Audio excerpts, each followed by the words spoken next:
This is the tweet. It's shocking. It's caused huge controversy. So, Mufti Menk, I never thought human beings in this day and age would actively unalive entire communities in the most barbaric way. Unalive. With the whole world watching, unable to do a thing about it.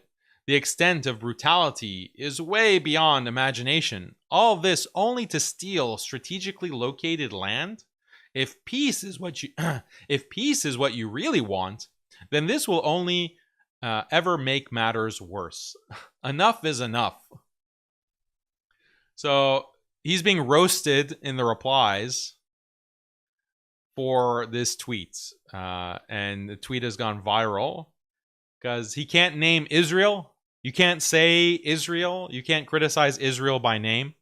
And if you search tweets by Mufti Menk, he's literally never said the word Israel, as far as people can tell, in any of his tweets.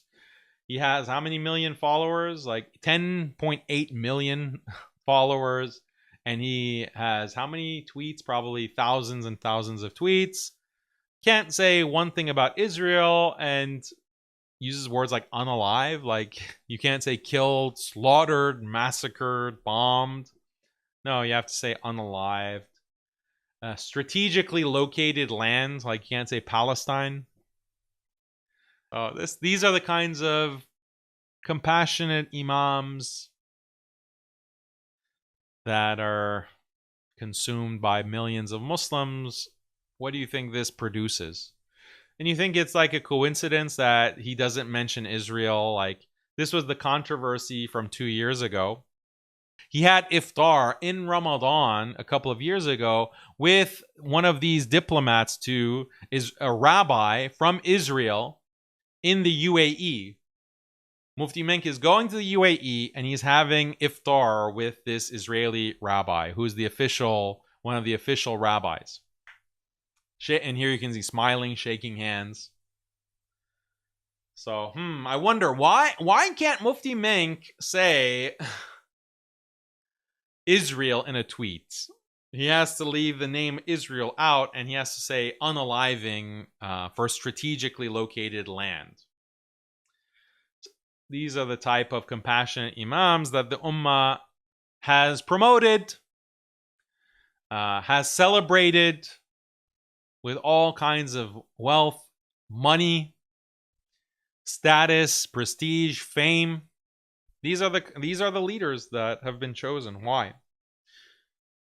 It's because Islam has been turned into just a series of inspiring stories. That's what Islam is. Islam is just a series of inspiring stories from the seerah to make you feel fuzzy and good inside. That's what Islam is. And so if that is what Islam is, then who are really the leaders of the Muslims, the leaders of Islam, the vanguards? Well, it's the people who can tell the best stories, the stories that can make you smile, and the stories that can make you laugh and feel good. That's what Islam is. So whoever can do the most of that, that's the lead. Those are the ulama. He can tell a really good story. And it makes me laugh. It makes me smile. It makes me cry. It makes me cry for, I get all the feels from Mufti Menk.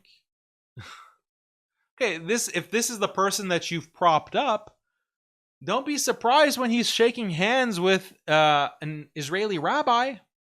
Don't be surprised when he refuses to say the word massacre, slaughter, genocide, ethnic cleansing. Don't be surprised when he can't even say the word Israel. Don't be surprised. This is who you've propped up. This is who you've propped up. This is who you deserve, frankly. So yeah, you get the leaders that you deserve. You made Islam into just your personal feelings, your personal ego, your whims and desires. You want Islam to just constantly be patting you on the back and telling you, you're amazing, you're beautiful, you're smart, you're good with God. God is your best friend. Allah is your best friend. He loves you no matter what. These are the people that are speaking to stroke your ego, to stroke those whims and desires.